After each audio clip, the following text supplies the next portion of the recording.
এই পুলিশ অফিসারের বাচ্চা, তুই আমাকে এখানে ধরে নিয়ে এসেছিস কেন? আমাকে আমার বাসায় দিয়ে আয়। কথাটা মুখ থেকে বের করতে দেরি হলো, কিন্তু প্রিয়াঙ্কা আশিকের গালে ঠাস করে একটা চড় বসিয়ে দিতে দেরি করলো না। আশিকের গালে ঠাস করে একটা চড় বসিয়ে দিয়েই প্রিয়াঙ্কা আশিককে বলতে লাগলো, ওই হারামজাদা ছোট লোকের বাচ্চা, তুই নিজেকে কি মনে করেছিস এই শহরের খুব কিছু? আমার কাছে তোর দাম একটা পিঁপড়ের সমানও নয়। এদিকে প্রিয়াঙ্কার থাপ্পড়ের গতি এতটাই বেশি ছিল যে আশিক প্রিয়াঙ্কার থেকে ছিটকে ফ্লোরে পড়ে যায়। কোনো রকমে নিজেকে সামলে নিয়ে উঠে দাঁড়ায়, আর তারপরেই প্রিয়াঙ্কার সামনে দাঁড়িয়ে প্রিয়াঙ্কার থুতনিটা ধরে বলতে থাকে, হাই হ্যালো অ্যান্ড আসসালামু আলাইকুম টু অল। আমি তোমাদের সকলের প্রিয় প্রিয়াঙ্কা বলছি। আমি জানি তোমরা আমাকে অনেক মিস করো এবং অনেকেই আমাকে মেসেজ করে বলো, আপু প্লিজ নিয়মিত কেন গল্প দিচ্ছেন না। তো তোমাদের সবার জন্য আমি একটা সুখবর নিয়ে এসেছি। তোমরা তো জানো আমার একটা হচ্ছে অফিসিয়াল চ্যানেল আছে, ভয়েস অফ প্রিয়াঙ্কা, এবং এইটার সাথে এখন আমি নতুন আরেকটা অফিসিয়াল চ্যানেল খুলছি, সেটার নাম হচ্ছে স্টোরি এক্সপ্রেস। তো আশা করি এখন থেকে দুই চ্যানেলেই তোমরা গল্প পাবে। মানে একদিন যদি ভয়েস অফ প্রিয়াঙ্কাতে আপলোড হয় তাহলে আর একদিন স্টোরি এক্সপ্রেসে আপলোড হবে। মানে তোমরা আমার গল্প প্রত্যেক দিনই শুনতে পাবে আমার নিজের অফিসিয়াল চ্যানেল দুইটা থেকে। সো জিনিসটা কিন্তু খুবই সারপ্রাইজিং। তো আশা করতেছি তোমরা তাড়াতাড়ি করে সাবস্ক্রাইব করে দিবে। স্টোরি এক্সপ্রেস চ্যানেলটা ইউটিউবে সার্চে দাও, পেয়ে যাবে। আর না হলে হচ্ছে এই ভিডিওর ঠিক লিঙ্কে তোমরা পাবে, বা হচ্ছে কমেন্টে আমি পিন কমেন্ট করে দিব, তাহলে সেখান থেকেও তোমরা সাবস্ক্রাইব করতে পারো। সো দেরি না করে এক্ষুনি সাবস্ক্রাইব করে ফেলো স্টোরি এক্সপ্রেস। সবাই ভালো থাকবা, সুস্থ থাকবা। আল্লাহ হাফেজ, আই লাভ ইউ, বাই। এই অফিসার, তুই জানিস না আমার পরিচয়, তাই আমার সঙ্গে এরকমটা করতে পেরেছিস। আমি তোর সঙ্গে এমন কিছু করব যেটা তুই কল্পনাও করতে পারবি না। শুধু আমাকে এখান থেকে বের হতে দে। ও আচ্ছা, তাই নাকি? তুই আমাকে থ্রেট দিচ্ছিস? অন ডিউটিরত একজন পুলিশ অফিসারকে থ্রেট দিচ্ছিস? তুই জানিস আমি এক মুহূর্তের মধ্যে তোর কি অবস্থা করতে পারি?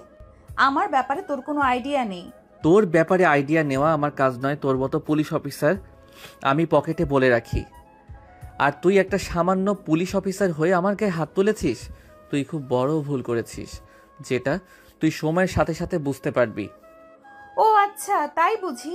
ভুল যখন করেছিস তখন ভুলের মাসুল তো দিতেই হবে। তা তোর জন্য কি করতে হবে বল শুনি। তোর কিছুই করতে হবে না, যা করার আমিই করব।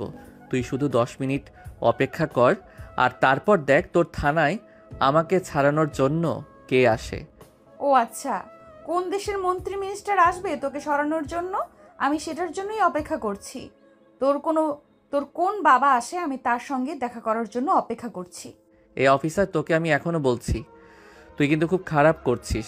আমাকে এক্ষুনি ছেড়ে দে বলছি। প্রিয়াঙ্কা তখন আশিকের কথার কোনো উত্তর না দিয়ে কনস্টেবলকে ডেকে বলতে লাগলো, কনস্টেবল, ওরে হ্যান্ডক্রাফট পরিয়ে আমার টেবিলে নিয়ে আসুন। এই বলে প্রিয়াঙ্কা সেখান থেকে চলে গেল। আরে ভিউয়ার্স, গল্পের এত দূর পর্যন্ত চলে এসেছে, এখনো পর্যন্ত তো আপনাদের আমাদের গল্পের নায়ক নায়িকার পরিচয়টাই দেওয়া হলো না। তো ভিউয়ার্স, চলুন আপনাদেরকে আমাদের গল্পের নায়ক নায়িকার পরিচয়টা দিয়ে আসি, আর তারপর না হয় সম্পূর্ণ গল্প শুনি। আমাদের গল্পের নায়িকা প্রিয়াঙ্কা একজন পুলিশ অফিসার। সে পড়াশোনা শেষ করে এই বছরই পুলিশের চাকরিতে জয়েন করেছে, পুলিশের অফিসার ইনচার্জ। আর এদিকে আমাদের গল্পের নায়ক আশিক, সে বাবার বকে যাওয়া একমাত্র ছেলে। তার বাবার কোটি কোটি টাকার সম্পদ, যার কোনো হিসাব নেই, কিন্তু একমাত্র ছেলেকে তিনি মানুষ করতে পারেননি। সারাদিন মদের আড্ডা, জোয়ার আড্ডা, রাস্তাঘাটে সব অপকর্ম করে বেড়ানোর নামে আশিক। এদিকে প্রিয়াঙ্কা এই তো এক সপ্তাহ হলো নতুন জায়গায় পোস্টিং হয়েছে। ফ্যামিলি ছেড়ে সে একাই আছে। এই শহরে তার জানাশোনা বলতে সেরকম কেউই নেই। প্রিয়াঙ্কার দুই বোন। তার ছোট বোন এই বছর ইন্টার প্রথম বর্ষে পড়াশোনা করছে, আর তার বাবা 2 বছর আগে ব্রেন স্ট্রোক করে মারা গেছে। এখন বর্তমানে প্রিয়াঙ্কাই হলো তার ফ্যামিলির গার্ডিয়ান, কারণ তার আম্মু তারপরও মারা যাওয়ার পর থেকে ভীষণভাবে অসুস্থ হয়ে পড়েন। তিনি এখন শয্যাশায়ী। তো ভিউয়ার্স, অনেক কিছু তো বললাম, এবার চলেন মূল গল্পে ফিরে আসি, আর বাকি কথা না হয় গল্পের মধ্যেই জেনে নেবেন। এদিকে প্রিয়াঙ্কা আশিককে নিজের কেবিনে নিয়ে আসতে বলে। কেবিনে চলে আসে, আর তখনই সে অন্য একজন কনস্টেবলকে তার জন্য 1 কাপ গরম কফি বানিয়ে নিয়ে আসতে বলে। কফি নিয়ে আসার পর প্রিয়াঙ্কা কফি খেতে থাকে, আর এদিকে আশিককে তার সামনে একটা চেয়ারে বসিয়ে রাখা হয়েছে। আশিকের চোখ দিয়ে যেন আগুনের গোলা ঠিকরে পড়ছে। প্রিয়াঙ্কা আশিকের দিকে তাকিয়ে বলছে, জানি না তোরে কেমন বাবা মায় জন্ম দিচ্ছে। চেহারা দেখে তো মনে হয় ভালোই বড়লোক বাবার সন্তান, কিন্তু তোর আচার ব্যবহার আর ক্যারেক্টার এমন কেন? ওই মেয়ে, তোরে আমার ব্যাপারে এত এত ইন্টারেস্ট কেন? আমি কি তোর জামাই লাগি নাকি তুই আমাকে বিয়ে করবি? ওই হারামজাদা, তোর কোনো যোগ্যতা আছে আমাকে বিয়ে করার? আর তোর কি মনে হয় আমি তোর মতো একটা ক্রিমিনালকে বিয়ে করব, যে কিনা দিন রাত অপরাধ করে বেড়ায় আর যার কোনো জন্মের পর্যন্ত ঠিক নেই? তখনই আশিক চিৎকার দিয়ে বলতে থাকে, দেখ মাইয়া, তোরে এতক্ষণ ধরে সহ্য করতেছি আমি, কিন্তু আর সহ্য করব না। তুই আমার জন্ম নিয়ে কথা বলবি না। তুই জানিস না আমার বাবার পরিচয়। তুই যদি আমার বাবার পরিচয় জানতিস তাহলে আমাকে 10 বার সালাম দিয়া তারপর কথা বলতি। ও আচ্ছা, সেই জন্যই তো বলছি আমি তোর এখান থেকে কোথাও যেতে দেব না। ও আচ্ছা, সেই জন্য তো বলছি আমি তোরে এখান থেকে কোথাও যেতে দেব না। আমি দেখি তোর কোন বাবাই তোরে এখান থেকে ছাড়াইতে আসে।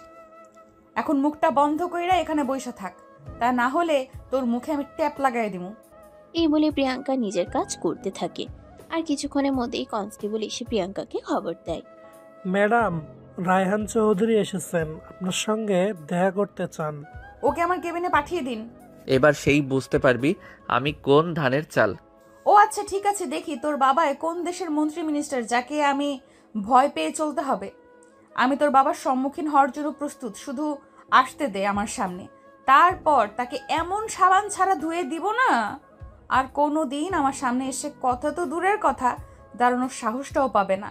এই বলে প্রিয়াঙ্কা তার কেবিনে বসে থাকে। কিছুক্ষণের মধ্যেই কেউ একজন দরজায় নক করে বলতে থাকে, madam, may I come in? Yes. ও আচ্ছা, তাহলে আপনি সেই যেমন কুলাঙ্গার ছেলের জন্ম দিয়েছেন।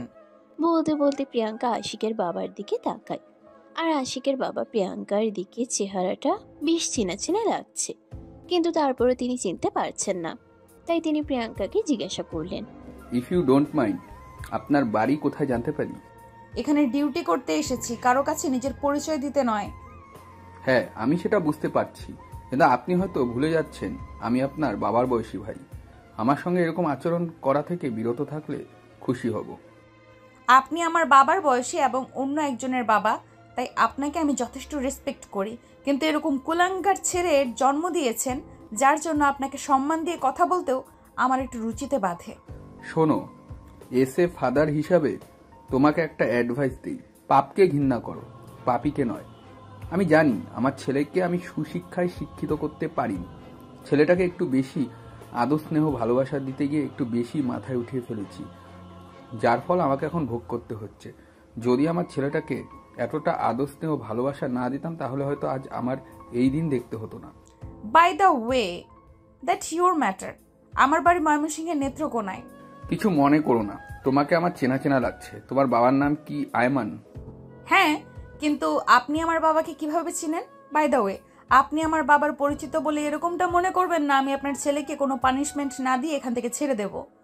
আরে না, তুমি ভুল কিছু ভাবছো। আরে না, তুমি ভুল কিছু ভাবতেছো। আমি তোমাকে সেরকম কখনোই বলবো না। আমার ছেলে অপরাধ করেছে, অবশ্য তার শাস্তি পাওয়া উচিত। কিন্তু আমি তোমাকে একটা কথা বলতে চাই। আমি তোমার বাবার বন্ধু। আমি সেই ছোটবেলায় একবার তোমাদের বাড়িতে গিয়েছিলাম। তোমার কি মনে আছে? তখন তুমি ক্লাস 5-এ পড়তে। আমরা তোমাদের এলাকায় ঘুরতে গিয়েছিলাম, আর সেখানে গিয়ে তোমাদের বাড়িতে গিয়েছিলাম, আর তোমাদের বাড়িতে 3 দিন থেকে ছিলাম।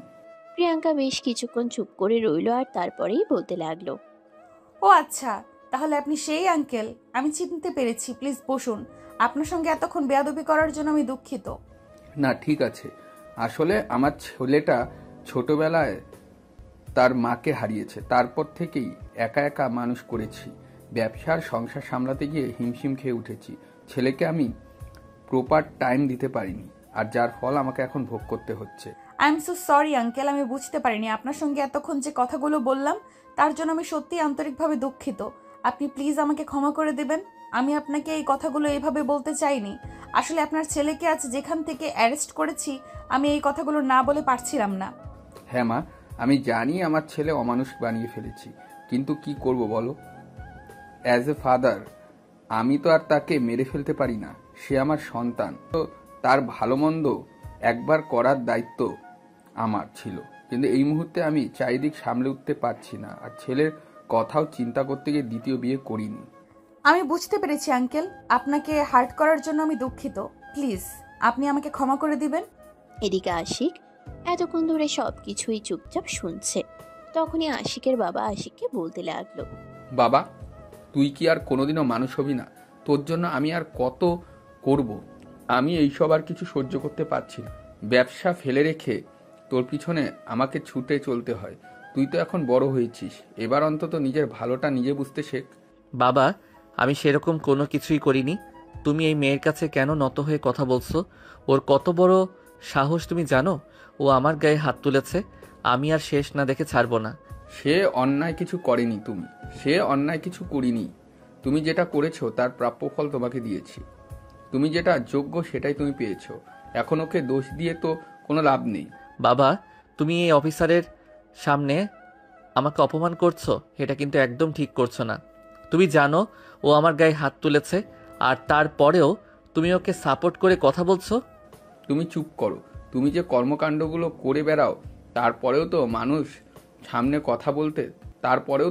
সামনে কথা বলতে আমার লজ্জা করে। আর সেখানে তুমি কেনা বলছো আমি কেন তার সঙ্গে নত হয়ে কথা বলছি? ওর শরীরে তো এখনো মানুষের রক্ত আছে। বিদায় তোমার সঙ্গে এখনো খারাপ কিছু করেনি। অন্য কেউ হলে তোমার সঙ্গে কি করতো আমি তো সেটাই ভেবে পাই না। ঠিক আছে আঙ্কেল, আপনি ওকে নিয়ে যান, আর একটু দেখে শুনে রাখবেন। আজও যা করেছে এটা যদি নেক্সট টাইম আবারও করে, তাহলে কিন্তু আমি আর ছেড়ে দেব না। আজ শুধু আপনি আমার বাবার সেই বন্ধু, যার জন্য আপনার ছেলেকে আমি ছেড়ে দিচ্ছি। কিন্তু এটাকে যদি আপনার ছেলে দুর্বলতা মনে করে, তাহলে কিন্তু তার কপালে খারাপ কিছু হয়ে যাবে। তখন কিন্তু আর আমার কিছুই করার থাকবে না। আচ্ছা ঠিক আছে মা, আমি চেষ্টা করব, কিন্তু কতটুকু পারবো সেটা বলতে পারছি না। বাই দ্য ওয়ে, তোমার বাবার ফোন নাম্বারটা দেওয়া যাবে আমাকে? আসলে তোমার বাবার ফোন নাম্বারটা আমার কাছে ছিল, কিন্তু ফোনটা চুরি হয়ে গেছে। তারপর নতুন ফোন নেওয়ার পর অনেক চেষ্টা করেছি তোমার বাবার সঙ্গে যোগাযোগ করার, কিন্তু আর পারিনি। ও আচ্ছা ঠিক আছে, 01739। ধন্যবাদ তোমাকে, আমি তাহলে আসি। এই কথা বলে আশিকের বাবা আশিককে নিয়ে থানা থেকে বের হয়ে যায়। আর এদিকে থানা থেকে বের হওয়ার পরে আশিক তার বাবাকে বলতে থাকে, বাবা, তুমি এই মেয়েটার সামনে কেন নষ্ট হয়ে কথা বললে? তুমি জানো এই মেয়েটা আমার সঙ্গে কতটা খারাপ আচরণ করেছে। এই দেখো আমার গালে 5 আঙ্গুলের ছাপ বসিয়ে দিয়েছে। প্লিজ আশিক, অনেক হয়েছে। তুমি এখন বড় হয়েছো, বোঝার চেষ্টা করো। আমাকে আর কত পরেশানি দিবা? আমি এসব কিছু আর নিতে পারছি না। তোমার তো এখন বয়স হয়েছে, ব্যবসা সামলাতে পারতে। তোমাকে সামলানো আমার জন্য দায়ী হয়ে গেছে। প্লিজ তুমি বোঝার চেষ্টা করো, এসব কিছু থেকে নিজেকে ফিরিয়ে নিয়ে আসো, আর ভালো হয়ে যাও বলছি। বাবা প্লিজ, এসব ফালতু মাখা বন্ধ করো। টাকা পয়সা অর্থ সম্পদ তোমার তো অনেক আছে। আমিও যদি টাকা পয়সার পিছনে ছুটি তাহলে কি চলবে বলো? এখন তো নিজের লাইফটাকে এনজয় করার সময়, আর আমি সেটাই করছি। তাহলে তুমি কেন এটাকে মেনে নিতে পারছো না? দেখো, তুমি তোমার লাইফটাকে এনজয় করো, সে ব্যাপারে আমার কোনো দ্বিমত নেই। তুমি তোমার মতন থাকো, কিন্তু তুমি যেগুলো করছো এগুলো একদম ঠিক নয়। তুমি মদ, জুয়া, রাজনীতি নিয়ে মেতে থাকো, এগুলো একদম ভালো লাগে না। তুমি রাস্তার মেয়েদেরকে উত্তপ্ত করো, এগুলো একদমই ঠিক না। তাই বাবা হিসেবে তোমাকে বলছি, তুমি প্লিজ এগুলো থেকে বেরিয়ে আসো, এটা তোমার জন্যই ভালো হবে। এই বলে আশিককে নিয়ে গাড়িতে উঠে বসলেন। আর তারপরেই ড্রাইভার গাড়ি স্টার্ট করার কিছুক্ষণের মধ্যেই বাড়িতে এসে পৌঁছালো। আশিক বাড়িতে এসে মোবাইলটা অন করার পরপরই তার এক বন্ধু তাকে ফোন করে। কি রে, কি ব্যাপার দোস্ত? তোকে নাকি পুলিশ ধরে নিয়ে গেছে শুনলাম। হ্যাঁ, ধরে নিয়ে গেছিল, কিন্তু আটকে রাখতে পারিনি। আমি চলে এসেছি। দোস্ত, রাতে আমার বাসায় চলে আয়, রাতে বাসায় পার্টি দেব। দোস্ত, সেদিন রাতে তো তোর বাবা অনেক বকাবকি করছিল, কিন্তু আজ যদি আবার তোদের বাড়িতে আসি, তাহলে যদি তোর বাবা আবার বকাবকি করে? আরে বেটা, কিছু হবে না, তুই চলে আয় তো। এত কিছু তোকে চিন্তা করতে হবে না, আমি সব সামলে নিব। এই বলে আশিক ফোন কেটে দিল আর রুমে এসে বিছানায় শুয়ে দিল একটা লম্বা ঘুম। বিকেল 5টার মতো বাজে। আশিকের বাবা আশিকের রুমে আসে, দেখে নাক ডেকে ঘুমোচ্ছে। এখনো গায়ে সেই সকালের জামা কাপড়গুলোই রয়ে গেছে, একটু গোসল পর্যন্ত করেনি। তাই আশিকের বাবা তাকে ঘুম থেকে ডেকে তুলল আর ফ্রেশ হয়ে আসতে বলল। বেশ কিছুক্ষণ পর আশিক ফ্রেশ হয়ে আসলে আশিকের বাবা নিজেই তাকে খাবার খেতে দেয়। আর তারপর তার পাশে বসে তার মাথায় হাত রেখে বলতে থাকে, দেখো বাবা, দেখ বাবা, তোর মা আমাদের ছেড়ে চলে গেছে, অনেক বছর হয়ে গেছে। তারপর তোর ভাইয়ের কথা চিন্তা করে আমি আমার জীবনের কথা একটাবারও চিন্তা করিনি। তারপর তোর ভাইয়ের কথা চিন্তা করে আমি আমার জীবনের কথা একটাবারও চিন্তা করিনি। আর এখন তোর চিন্তাই করছি। কিন্তু তুই কেন এরকম করছিস বল? তুই যদি আমাকে না বুঝিস তাহলে আমি কোথায় যাব? আরে বাবা, আমি তোমার কথা বুঝি বলেই তো তোমার টাকা পয়সাগুলোকে ধ্বংস করছি। কারণ তোমার এত এত কোটি কোটি টাকার সম্পদ, আমি যদি এগুলোকে শেষ না করি তাহলে কে শেষ করবে বলো শুনি? আশিকের বাবা আশিকের কথা শুনে খুবই হতাশ। তিনি কোনোভাবেই বুঝে উঠতে পারেন না তিনি এই বিপদগামী ছেলেকে কিভাবে ফিরিয়ে আনবেন, কিভাবে ছেলেকে আরেকটা সুস্থ স্বাভাবিক জীবন উপহার দিবেন। আদৌ এটা কোনোদিন সম্ভব হবে না, কোনোভাবেও এটা অসম্ভব। এসব চিন্তা করতে করতেই তিনি নিজের রুমে চলে যান। এদিকে রাত আনুমানিক 10টার মতো বাজে। তখনই হঠাৎ আশিকের বাবার মনে পড়ল প্রিয়াঙ্কার কাছ থেকে তিনি প্রিয়াঙ্কার ফোন নাম্বার নিয়ে এসেছিলেন। একবার কল দিয়ে খোঁজ নেওয়া যাক। যেমন চিন্তা তেমনই কাজ। আশিকের বাবা মোবাইলটা বের করে প্রিয়াঙ্কার বাবার নাম্বারে ফোন দিলেন। দুইবার রিং হতে না হতেই প্রিয়াঙ্কার বাবা ফোনটা রিসিভ করলো আর অপর প্রান্ত থেকে বলতে লাগলো, আসসালামু আলাইকুম, কে বলছেন? ওয়ালাইকুম আসসালাম, আমি রায়হান চৌধুরী বলছি ঢাকা থেকে। আমি রায়হান চৌধুরী বলছি ঢাকা থেকে। আমায় চিনতে পারছিস? ও আচ্ছা দোস্ত, কেমন আছিস? বাই দ্য ওয়ে, তুই আমার ফোন নাম্বার কোথায় পেলি? আমি তো তোর আগের নাম্বারে অনেকবার ফোন দিয়েছিলাম, কিন্তু ফোন সুইচ অফ বলছিল, তাই পরে আর চেষ্টা করিনি। আসলে বেশ কয়েক বছর আগে আমার ওই ফোনটা চুরি হয়ে গেছিল। তারপর তোর সঙ্গে যোগাযোগ করার চেষ্টা করলেও আর করতে পারিনি। এর মধ্যে কাজের ব্যস্ততায় ছিলাম, তাই আর তোদের এলাকাতে যাওয়া হয়নি। যেখানে গিয়ে তোর সঙ্গে যোগাযোগ করতে পারিনি। বাই দ্য ওয়ে, কেমন আছিস? এই তো আলহামদুলিল্লাহ, আল্লাহর রহমতে ভালোই আছি। তোর কি অবস্থা সেইটাই বল। ভাবি আর বাচ্চা কেমন আছে? কি আর বলবো দোস্ত, তোর ভাবি তো প্রায় 10 বছর আগেই মারা গেছে। তোদের ওখান থেকে ফিরে আসার কয়েক মাস পরেই ছেলেটা আছে আমার কাছে। তবে আমার দুর্ভাগ্য কি জানিস, ছেলেটাকে আমি মানুষ করতে পারিনি। ওহো, এটা তো খুবই দুঃখজনক কথা। আবার ছেলে এখন কোথায় আছে? পড়াশোনা কি শেষ করে? আরে তুই যে কি বলিস না, পড়াশোনা শেষ করবে ইন্টার পাস করার পর তো আর তার থেকে পড়াশোনাও কন্টিনিউ করতেই পারেনি। ভার্সিটিতে অ্যাডমিশন করেছিলাম, কিন্তু একদিনও ক্লাস করেনি। তোর মেয়ে তো মাশাল্লাহ বড় হয়ে গেছে, দেখতে একদম তোর মতোই হয়েছে। হ্যাঁ, কিন্তু তুই আমার মেয়েকে কোথায় পেলি? আরে ভূত, তোর মেয়ে যে পুলিশের চাকরি করে, সে বর্তমানে যে এলাকায় পোস্টিং পেয়েছে সেটাই আমার এলাকা। ও আচ্ছা আচ্ছা, তাহলে এই ব্যাপার। তাহলে তো ভালোই হলো। আমার মেয়েটাকে একটু দেখে রাখিস। আমার মেয়েটা না আবার প্রচন্ড রাগী আর জেদি। একে তো করে পুলিশের চাকরি, যদি কেউ কোনো অপরাধ করে ফেলে তার সামনে, তাহলে আর কোনো রক্ষা নেই। হ্যাঁ হ্যাঁ, সেটাই তো আজ দেখতে পেলাম। আসলে আমার ছেলেকে একটা কারণে তোর মেয়ে গ্রেফতার করে থানায় নিয়ে গিয়েছিল, আর তারপর ছেলেকে ছাড়তে গিয়ে সেখানে তোর মেয়ের সঙ্গে পরিচয় হলো। ও আচ্ছা, তাহলে তো ভালোই হলো।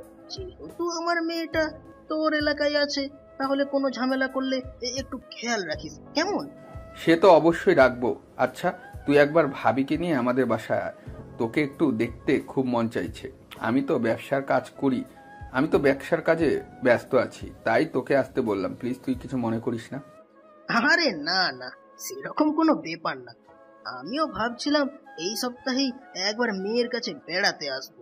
আর এখন যেহেতু তুই ওই এলাকাতেই থাকিস, তাহলে মেয়ের কাছে বেড়াতে আসলে তোকে তো দেখে আসতে পারবো, তাহলে তো ভালোই হবে। আচ্ছা ঠিক আছে, তাহলে চলে আয়। আর যেদিন আসবি আমাকে ফোন করে আসিস, আমি নিজে তোকে স্টেশনে রিসিভ করতে যাব।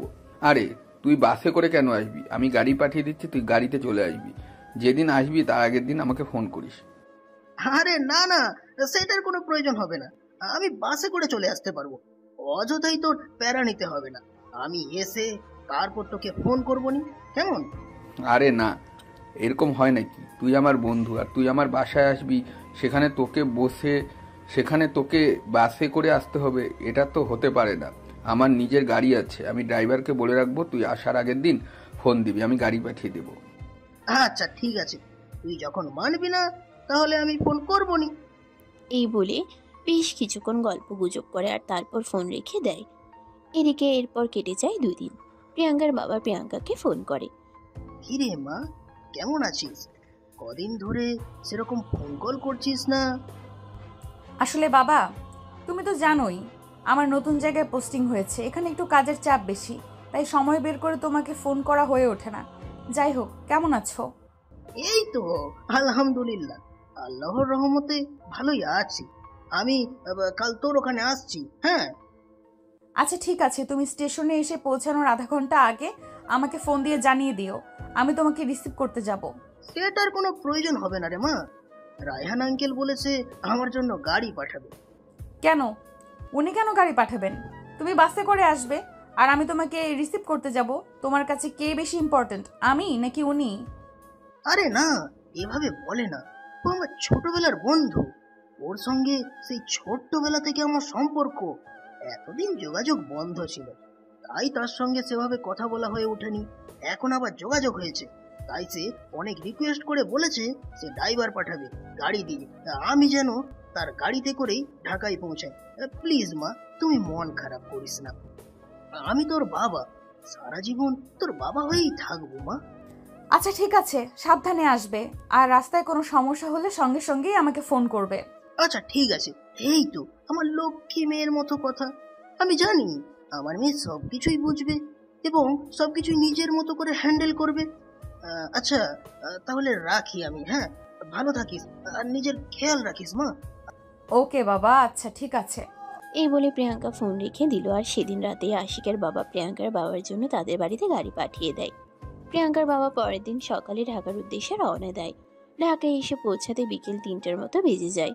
প্রিয়াঙ্কার বাবা গাড়িতে করে সোজা আশিকদের বাড়িতে চলে গেল। ওদিকে প্রিয়াঙ্কার ডিউটি শেষ হলো বিকেল 4টায়। তখনই প্রিয়াঙ্কা তার বাবাকে ফোন দিল। আসসালামু আলাইকুম বাবা, তুমি কোথায় আছো? এখনো এসে পৌঁছাওনি? আরে মা, আমি তো আরো প্রায় ঘন্টাখানেক আগে চলে এসেছি। ভাবছিলাম তোকে ফোন দেব, কিন্তু তুই ডিউটিতে আছিস, তাই তোকে আর ফোন করা হয়নি। তাহলে তুমি এতক্ষণ ধরে কোথায় আছো? আমাকে ফোন করনি কেন? বাসার চাবি তো আমার কাছে।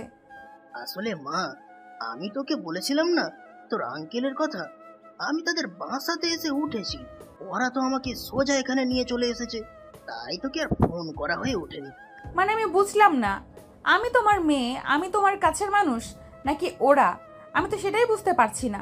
তুমি আমার বাসায় আসবে, আগে আমার সঙ্গে দেখা করবে, সেটা না করে তুমি অন্য আরেকজনের বাসায় চলে গিয়েছো কেন? তখনই আশিকের বাবা প্রিয়াঙ্কার বাবার কাছ থেকে ফোনটা নিলেন। আর তারপর তিনি নিজেই প্রিয়াঙ্কাকে বলতে লাগলেন, দেখো মা, তোমার বাবা এখানে আসতে চাইছে, আমি তাকে জোর করে এখানে নিয়ে এসেছি। সে বলেছিল তোমার বাসায় চলে যাবে, কিন্তু আমি ড্রাইভারকে বলেছি এখানে চলে আসতে। সোনা, তোমাকে একটা কথা বলি, আজ রাতে আমাদের বাড়িতে ডিনারের আয়োজন করা হয়েছে, তুমি ওখানে চলে এসো, সবাই মিলে একসঙ্গে খাওয়া দাওয়া করবো এবং আনন্দ করব। কিন্তু আঙ্কেল। আর কোনো কিন্তু নয় মা, আমি অ্যাড্রেস পাঠিয়ে দিচ্ছি তোমাকে মেসেজে, তুমি এক্ষুনি চলে আসো। বলে আশিকের বাবা ফোনটা কেটে দিলেন। আর কিছুক্ষণের মধ্যেই নিজের বাসার অ্যাড্রেস প্রিয়াঙ্কাকে মেসেজ করে পাঠিয়ে দিলেন। এদিকে প্রিয়াঙ্কাও আর কোনো উপায়ান্তর না দেখতে পেয়ে আশিকদের বাসায় চলে আসলো। প্রিয়াঙ্কা দরজার সামনে দাঁড়িয়ে কলিং বেল চাপ দেয়। তখনই আশিকদের বাসার কাজের মেয়েটা এসে দরজাটা খুলে দিল। প্রিয়াঙ্কা বাড়ির ভিতরে প্রবেশ করে অবাক। এটা তো দেখতে একদম একটা রাজপ্রাসাদের মতো বাড়ি। চারদিক অনেক সুন্দর করে পরিপাটি করে সাজানো, বিশাল ড্রয়িং রুম। আর ঠিক ওই মুহূর্তে আশিক সিঁড়ি দিয়ে নিচে নামছিল বাইরে কোথাও যাবে বলে। প্রিয়াঙ্কাকে দেখে আশিক বলে উঠল, কি ব্যাপার? পুলিশ অফিসার আজ সোজা আমার বাসায় কেন চলে আসলো? আজ তো আমি কোনো ক্রাইম করিনি। প্রেম করলেই কারোর বাসায় কেউ আসতে পারবে, সেটা তো কোনো হাদিসে লেখা নেই। আমার ইচ্ছে হয়েছে তাই এসেছি বাড়ি। আপনার আব্বু কোথায়? আব্বু মনে হয় ওনার নিজের রুমেই আছেন। ওনার রুমে কেউ একজন গেস্ট এসেছে, ওনার রুম, উনি ওনার সঙ্গেই কথা বলছেন। তবে এটা জানা হলো না আপনি কেন এসেছেন। আমার সব প্রশ্নের উত্তর সবাইকে দিতে আমি সব প্রশ্নের উত্তর সবাইকে দিতে বাধ্য নই। I hope you better understand what I say. ওই বলে প্রিয়াঙ্কা সেখান থেকে উপরে চলে গেল আর আশিকের বাবার রুম খুঁজে নিল। এদিকে আশিক বাসা থেকে বের হয়ে তার বন্ধুদের সঙ্গে আড্ডা দিতে চলে আসে ক্লাবে। কিন্তু আশিকের মন পড়ে আছে বাসায়। ওই পুলিশ অফিসার আজ কেন আবার তার বাসায় এসেছে? নিশ্চিত কোনো ঝামেলা পাকাবে, এটা দিয়েই আশিক চিন্তা করছিল। তখনই তার বন্ধু তাকে বলতে লাগলো, কি ব্যাপার দোস্ত, কি হয়েছে? তোকে এমন চিন্তিত দেখাচ্ছে কেন?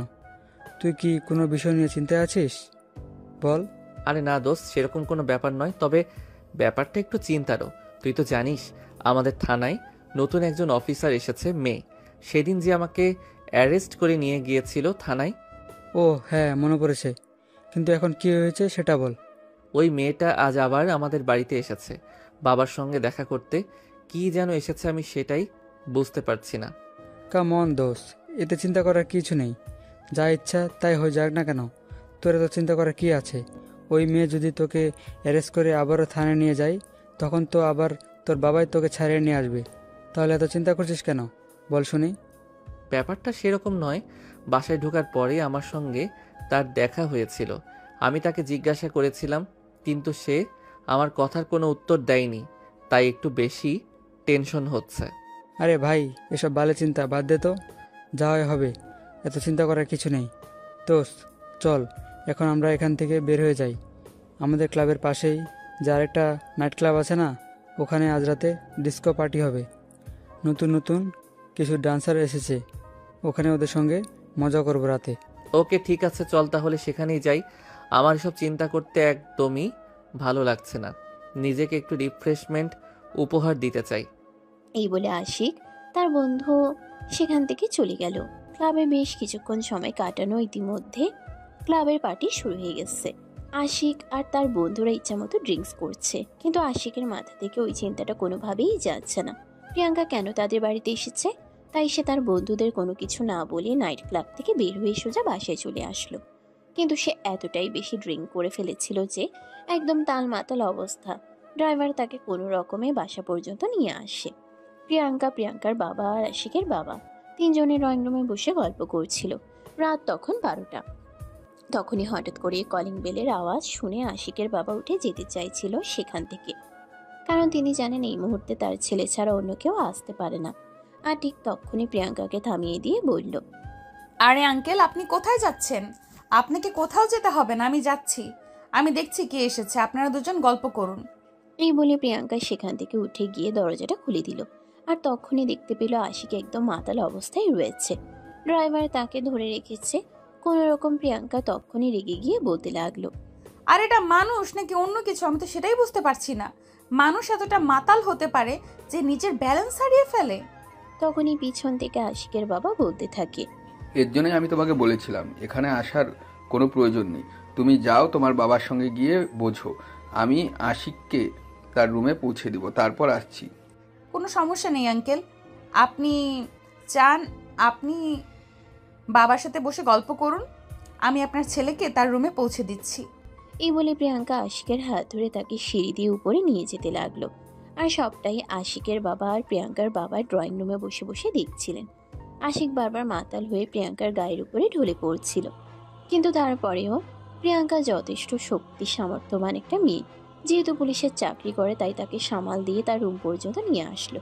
বিছানার উপর শুয়ে দিয়ে প্রিয়াঙ্কা যেই না সোজা উঠে দাঁড়াতে চাইছিল, তখন আশিক প্রিয়াঙ্কার হাত ধরে একটা টান দিয়ে প্রিয়াঙ্কাকে নিজের বুকের সঙ্গে মিশিয়ে নিল। আর ওই মুহূর্তেই প্রিয়াঙ্কার ঠোঁট দুটো একদম আশিকের দুই ঠোঁটের ভিতর ঢুকে গেল। প্রিয়াঙ্কা কোনো কিছু বুঝে ওঠার আগে আশিক তার দুই ঠোঁটে ইচ্ছে মতো চুমু খেতে লাগলো। প্রায় 2 মিনিট চুমু খাওয়ার পর প্রিয়াঙ্কা নিজের শরীরের সমস্ত শক্তি দিয়ে আশিকের থেকে নিজেকে ছাড়িয়ে নেয়। আর তারপরে রুম থেকে বের হয়ে চলে যেতে চাইছিল। আর ঠিক তখনই পিছন থেকে শুনতে পাই, ওই জান পাখি, চলে যাচ্ছ কেন? তোমার আদর খেতে খুব ইচ্ছে করছে, আসো না, তোমায় একটু আদর করি। তুই এখন মাতাল অবস্থায় আছিস আর আমি তোর বাড়িতে আছি, তাই এখন তোকে কিছু বললাম না। কাল সকাল হোক, তারপর দেখ তোর কি অবস্থা আমি করি। আমাকে এভাবে জড়িয়ে ধরে চুমু খাওয়া, তাই না? তোর ওই ঠোঁটে যদি আমি আগুনের ছ্যাঁকানা দিয়েছি তাহলে আমার নাম প্রিয়াঙ্কা নয়। এই বলে প্রিয়াঙ্কা দরজাটা বাইরের দিক থেকে আটকে দিয়ে রুম থেকে বের হয়ে চলে গেল। তখনও প্রিয়াঙ্কার বাবা আর আশিকের বাবা দুজনে ড্রয়িং রুমে বসে আছে।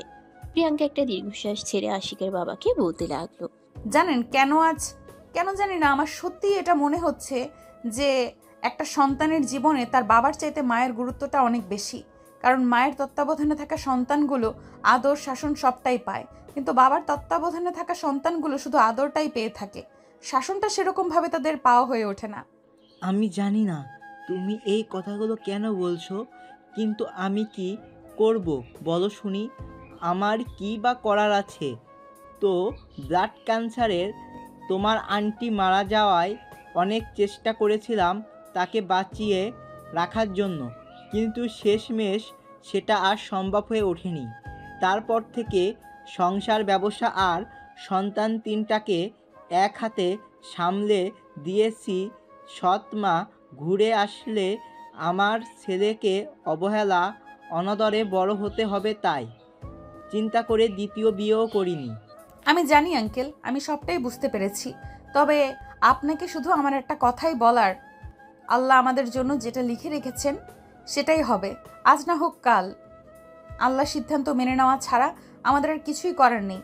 এই বলে প্রিয়াঙ্কা সেখান থেকে উঠে চলে গেল। আর এদিকে প্রিয়াঙ্কার বাবা আর আশিকের বাবা তখনও সেখানে বসে বসে গল্প করছে। কথার চলে হঠাৎই প্রিয়াঙ্কার বাবা আশিকের বাবাকে বলে ওঠে, দোস্ত তুই আবার আমার কথায় কিছু মনে করিস দোস্ত তুই আবার আমার কথায় কিছু মনে করিস না। তোকে একটা কথা বলি শোন, প্রত্যেকটা ছেলের নষ্ট হওয়ার পিছনে যেমন কোনো নারীর অবদান থাকে, তেমনি ওই ছেলে খারাপ পথ থেকে বেরিয়ে আসার জন্যও কিন্তু একজন নারী প্রয়োজন, বুঝলি? হ্যাঁ, আমি জানি। আর তুই কেন এই কথাটাই বলছিস আমি সেটাও জানি, কিন্তু কি করব আমি বল?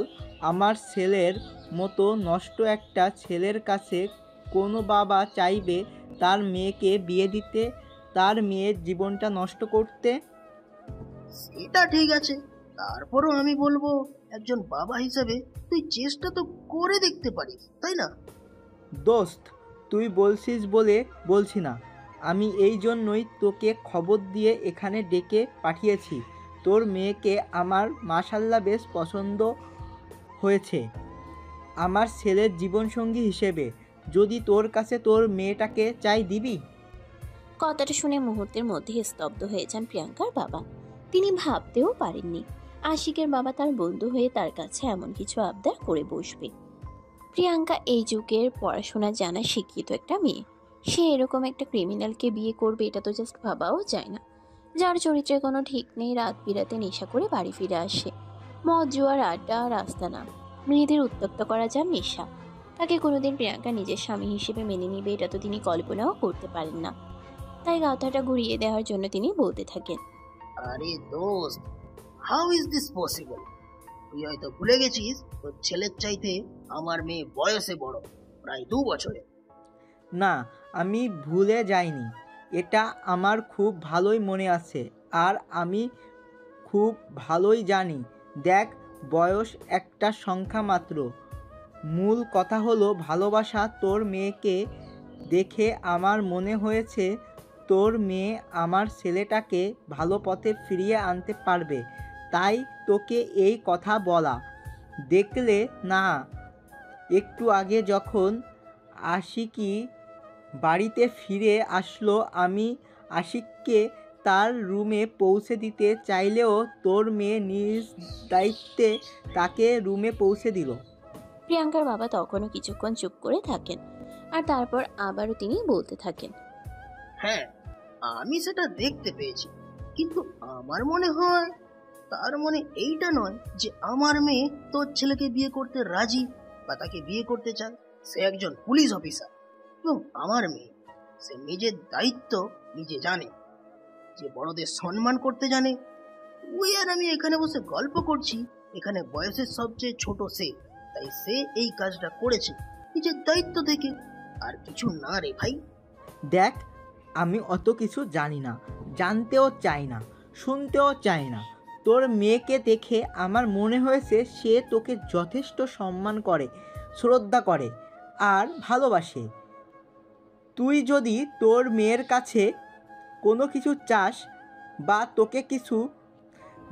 তাকে কিছু করতে বলিস, সে তোর মুখের উপর কখনোই না বলতে পারবে না। হ্যাঁ সেটা তো অবশ্যই, কারণ আমি আমার মেয়েকে সুশিক্ষা দিয়ে বড় করার চেষ্টা করেছি এবং আমার মনে হয় আমি আমার মেয়েকে সেটা দিতে পেরেছি। তখনই আশিকের বাবা প্রিয়াঙ্কার বাবাকে বলতে থাকেন, হ্যাঁ আমি সেই জন্যই বলছি, প্লিজ দোস্ত, আমি তোর বন্ধু হয়ে তোকে অনুরোধ করে বলছি, তুই তোর মেয়ের সঙ্গে এ ব্যাপারে একবার কথা বল। আমি আশা করি তোর মেয়ে কখনোই না বলবে না। প্লিজ তুই একবার কথা তো বলে দেখ। আচ্ছা ঠিক আছে, আমি কথা বলবো, কিন্তু আমার মেয়ে যদি রাজি না হয় তাহলে কিন্তু তুই আমাকে কোনো দোষ দিতে পারবি না, এটা আমি আগেই বলে রাখলাম। হ্যাঁ। আশিকের বাবাও তখন প্রিয়াঙ্কার বাবার কথায় রাজি হয়ে গেল। আর তারপরেও দুজন আরো বেশ কিছুক্ষণ গল্পগুজব করে রাত 1টার দিকে নিজেদের রুমে গিয়ে ঘুমিয়ে পড়ল। সকালবেলা ঘুম থেকে উঠেই প্রিয়াঙ্কা ফ্রেশ হয়ে রেডি হয়ে ডিউটিতে চলে গেল। আর তারপরেই তার বাবাকে ফোন করে বলল আর তার বাসায় চলে যাওয়ার জন্য। এই বলে প্রিয়াঙ্কা ফোন রেখে দেয়। আর এদিকে আশিকের বাবা ঘুম থেকে উঠে প্রিয়াঙ্কার বাবাকে নিয়ে নাস্তা শেষ করলেন। আর তারপর দুজনে মিলে একটু বাইরে বের হলেন ঘুরতে যাওয়ার জন্য। আজ আশিকের বাবা অফিসে যায়নি, বন্ধু এসেছে বন্ধুকে সময় দিবেন বলে। সারাদিন দুজনে মিলে ঘোরাঘুরি করলো। আর বিকেল বেলা যখন বাসায় ফেরার সময় হলো তখনই প্রিয়াঙ্কার বাবা আশিকের বাবাকে বলে প্রিয়াঙ্কার বাসায় যাওয়ার জন্য। এটা শুনিয়ে আশিকের বাবার মন খারাপ হয়ে গেল। তিনি প্রিয়াঙ্কার বাবাকে বলতে লাগলেন, আরে দোষ, এই তো কালকে তুই ঢাকায় এলি, একটা রাত আমার বাসায় থাকলে আর 2-3 দিন থাক না, তারপর না হয় মেয়ের বাসায় যাবি। আরে না দোস্ত, এরকমটা বললে হবে না। আমার মেয়ে প্রচন্ড পরিমাণ রেগে যাবে, আর আমার মেয়ে যদি একবার রেগে যায় না তাহলে তাকে সামলানোটা একদম দায়ী হয়ে যাবে। তাই প্লিজ তুই আমাকে আর আটকাস না। আজ মেয়ের বাসায় চলে যাই, তারপর না হয় ওই 2-3 দিন পর আবারও তোর বাসায় আসা যাবে। এখন হ্যাঁ, আবারও আসা যাবে। এই বলে প্রিয়াঙ্কার বাবা আশিকের বাবার কাছ থেকে বিদায় নিয়ে প্রিয়াঙ্কার বাসায় চলে আসে। আর এদিকে প্রিয়াঙ্কা বসে বসে তার বাবার জন্যই অপেক্ষা করছিল। অফিস থেকে আজ 2টা-2:30টার দিকে চলে এসেছে। তারপর বাসায় এসে আজ তার বাবার পছন্দের মতো অনেক খাবার রান্না করেছে। রাতের বেলা বাবা মেয়ে একসঙ্গে খাবার টেবিলে বসেছে, খাবার খাওয়া শুরু করেছে। তখনই হঠাৎ করে প্রিয়াঙ্কার বাবা প্রিয়াঙ্কাকে বলতে লাগলো, মা, তোকে একটা কথা বলতে চাই। হ্যাঁ বলো, কি বলবে? আসলে আমি বুঝতে পারছি না যে এই কথাটা তোকে যে কিভাবে বলবো, আর ওই কিভাবে শুরু করব। এত কিছু চিন্তা করার কি আছে বাবা, বলো তুমি কি বলবে। আসলে পড়াশোনা তো তুই শেষ করেছিস, চাকরি বাকরিও করছিস, এবার একটু নিজের ব্যাপারে কিছু চিন্তা ভাবনা কর। নিজের ব্যাপারে আর কি চিন্তা করব বাবা, পড়াশোনা শেষ করলাম, পুলিশের চাকরি করছি, আর কি চাই জীবনে? না না, আসলে আমি এসব কিছুই বলতে চাই না তোমাকে। আমি যদি তোমাকে তোমার পার্সোনাল লাইফের কথা চিন্তা করতে বলেছি, বয়স তো তোমার যথেষ্টই হয়েছে, এবার তো একটু সংসারী হও মা। বাবা তুমি জানো আমি এখন এসব কিছু নিয়ে চিন্তা করছি না। তাছাড়া আমি বিয়ে করতেও চাই না, আমি তোমাদের নিয়ে ভালো থাকতে চাই। কেন তোমরা কি চাও না আমি তোমাদের কাছে থাকি? দেখো মা, মেয়েদের বাবাদের যদি সাধ্য থাকতো তাহলে তারা তাদের মেয়েকে কখনোই বিয়ে দিত না, নিজের কাছেই রেখে দিত। দেখো দেখো বা, টাকা পয়সা অর্থ সম্পদের জন্য কেউ কখনো বিয়ে করে না। জীবনে একজন সঠিক মানুষ আর জীবনের শেষ সময়ে পাশে থাকার জন্য কাউকে প্রয়োজন, আর সেই জন্যই মানুষ বিয়ে করে। বাবা আমি সিরিয়াসলি ওইসব কথা এখন ভাবছি না, যখন প্রয়োজন হবে তখন আমি নিজেই তোমাদের বলবো। তাই প্লিজ এসব ফালতু কথা বলে আমাকে কোনো লাভ নেই। ও আচ্ছা, বুঝতে পেরেছি, তুই এখন বড় হয়েছিস তো, তাই আমাদের কথা আর তোর ভালো লাগবে না। ঠিক আছে, তুই যেটা ভালো মনে করিস সেটাই কর। তবে আমি বেঁচে থাকতে মনে হয় মেয়ের জামাই আর নাতি নাতনির মুখ দেখে যেতে পারবো না রে। বাবা হয়েছে, থাক, আর কথা বলতে হবে না। তুমি যখন আমার কথা রাখবেই না তখন আমি কালকেই এখান থেকে চলে যাব, আর কখনো তোর সঙ্গে কোনো কথা বলবো না। তুমি কেন এমন করছো আমি সেটা বুঝতে পারছি না। তুমি তো আমার লক্ষ্মী বাবা, তুমি তো চাও তোমার মেয়ে সব সময় ভালো থাকুক, নিজের স্বপ্ন পূরণ করুক, তাহলে আজ কেন তুমি এমন করছো? আমি সব সময় তোর কথা ভাবি, তোর কথা চিন্তা করি। দেখ, তোর ছোট বোনেরও বিয়ের বয়স হয়ে গেছে, তাকেও তো বিয়ে দিতে হবে। এখন তোকে রেখে তো আর তাকে বিয়ে দিতে পারবো না। তাছাড়া তুই তো জানিস সে একটা ছেলেকে পছন্দ করে, আর ওই ছেলেও বিয়ে করতে চাইছে। হ্যাঁ, এটা তো খুবই ভালো খবর। ঠিক আছে, কোনো সমস্যা নেই, বিয়ের দিন তারিখ ফাইনাল হলে আমাকে জানিয়ে দিও, আমি ছুটি নিয়ে চলে যাব। আরে বাবা, আমি তোকে কেন এটা বোঝাতে পারছি না যে আগে তোর বিয়ে করতে হবে। বড় বোনকে রেখে তো আর ছোট বোনকে বিয়ে দিলে সমাজের মানুষের কাছে আমি মুখ দেখাতে পারবো না, আমার মান সম্মান সব চলে যাবে। তুই কেন এটা বুঝতে পারছিস না? এখন কি তোমার মেয়ের জন্য আমাকেও বিয়ে করতে হবে? হ্যাঁ, অবশ্যই, কেন নয়? আগে তোকে বিয়ে দেব, তারপর তোর বোনকে বিয়ে দিয়ে দেব।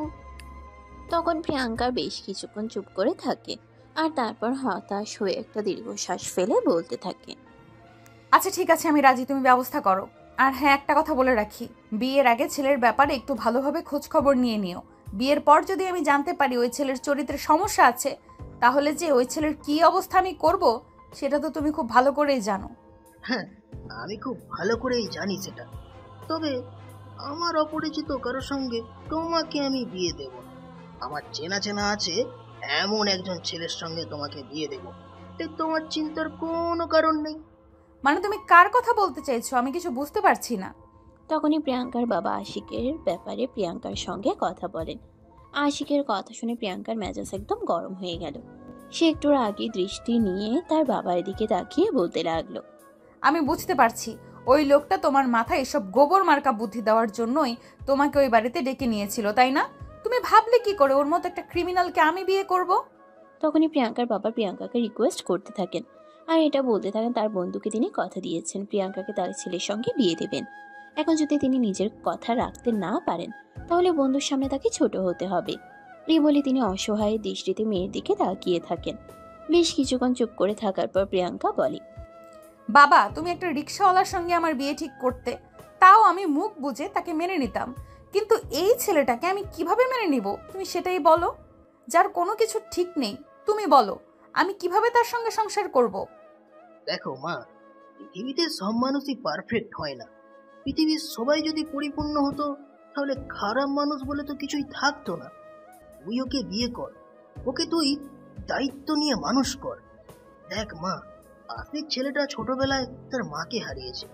বাবার ভালোবাসাও সেভাবে তার পাওয়া হয়ে ওঠেনি, কারণ তার বাবা একা মানুষ, সবকিছু একা হাতে সামলিয়েছেন। তাই আমি জানি এবং মানি, একটা ছেলে মানুষের জীবনে যদি ভালোবাসার ছোঁয়া আসে, তাহলে সে নিজেকে পরিবর্তন করে নিতে বাধ্য হয়।